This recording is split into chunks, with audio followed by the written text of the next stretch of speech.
good afternoon guys. Ron here, Precision Sails, doing a walk around of a beautiful example of a mainsail for a Catalina 18, the Capri. And this one is made out of the Challenge warp drive. Happens to be the 5.11 weight. And this gentleman has added some really nice features here. One full batten at the top. We've got a reef point, added sail numbers, the Catalina insignia, and custom blue draft stripes to match the head sail as well. So let's take a quick little walk around. Just kind of focus in here.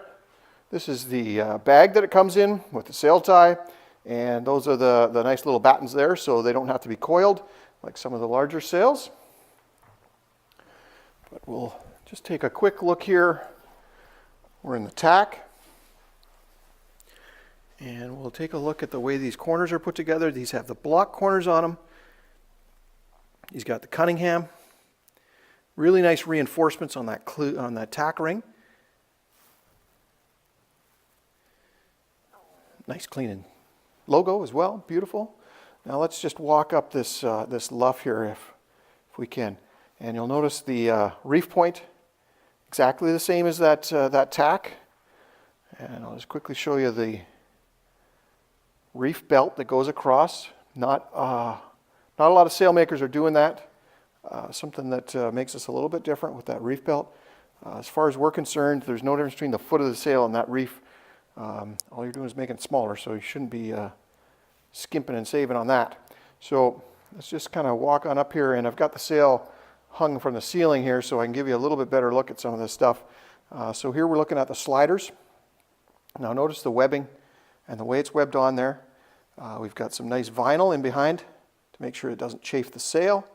Does some nice protection there, but that figure 8 configuration, make sure that slider doesn't move anywhere and that you're going to get no jamming or any of those issues there. So I'll just kind of step back a bit. You can take a look at the sail numbers. Beautiful blue, matches the draft stripe as well. Excellent contrast to the Catalina insignia that's on the sail.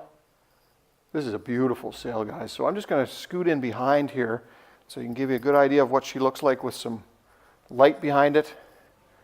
And also wanted to focus in a bit on those battens. So let's just take a look here.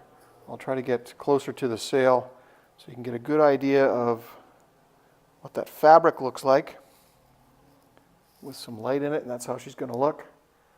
And then I'll just kind of come back out again here and take a look at the way we do our battens. So this is the partial batten, and there is a full at the top. Of course, I raised it up. We can't really look at it. But so here's the partial, and things I want to kind of focus on.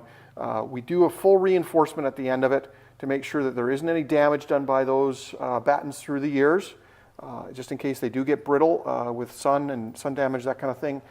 If they snap, they can do some damage. So the way our batten pockets are put together is that the batten pocket is sewn on top of the sail, but the pocket itself is a complete unit. So I'll kind of try to point some things out here. So this section right here is sewn onto the sail, and then this section where the batten comes into is sewn on top of that section. So the batten itself never makes contact with the sailcloth.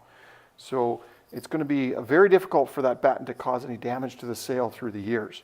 So here's a good way for me to kind of show you how this batten pocket works. So the batten's going to come in here by the webbing. Notice the nice webbing here for reinforcements. And then this is going to follow it through. And so the batten will be in here, and it's going to come on the end of it. You're then going to use this string to go between the two grommets. And what that's going to allow you to do is to get some good mechanical advantage between the two to be able to tension that batten. So in the partial battens, it's nice to put some tension on it, not absolutely necessary. But if you notice here, we'll pan up and I'll show you the full batten that has the same configuration, and it ends with that batten receptacle, that plastic batten receptacle with the slider on the end.